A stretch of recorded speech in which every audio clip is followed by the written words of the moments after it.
The metrics for nutrition have always been a challenging issue for a number of reasons, in part because not all forms of malnutrition are visible. And so if it's a micronutrient deficient, for instance, anemia, one doesn't see that, and so the beneficiary or the participant who has anemia is not fully aware of the anemia, and it's also not possible to see it in the population. Nutritionists have relied a lot on anthropometric indicators, so looking at stunting, whether the child has reached their optimal height, or wasting, meaning how thin the child is. And this can capture a population. This can capture a problem, but it often is mostly focused at the population level.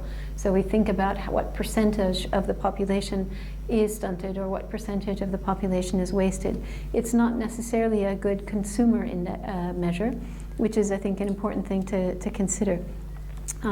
Diet is also the other area that we're interested in nutrition, but measuring and trying to capture and understand diet is also very challenging. It's not easy to measure the diversity of the diet. It's not easy to measure what nutrients are in certain foods that people are eating. We would have to capture, again, how much people are eating of different types of foods. And so really beginning to understand the metrics of nutrition is difficult. What we've done, I think, over the last few years is to think more about outcomes.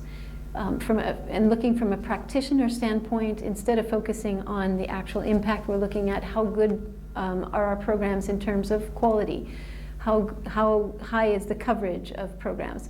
Again, those are really important indicators at a population level or at a practitioner level, but they don't really help with consumers. A consumer isn't interested necessarily in the coverage of a particular program. So when we think about measurement, we need to think about for whom are we measuring. If we're measuring, in fact, for a government or for someone who's implementing a program, then we can focus on those outcome indicators. If we're actually trying to help individuals measure their own nutritional status or the nutritional status of family members or of their community, we need to better understand what are the real benefits that people are looking for nutrition.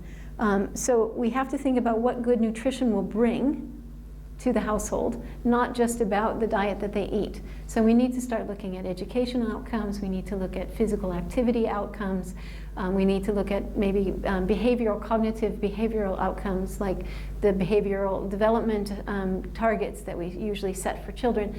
Those, I think, are different indicators than what we've traditionally used in the past, but what will be very understandable and useful at the consumer level in order to ensure that they are interested in good nutrition and they are the actual user of the information that we are collecting around nutrition.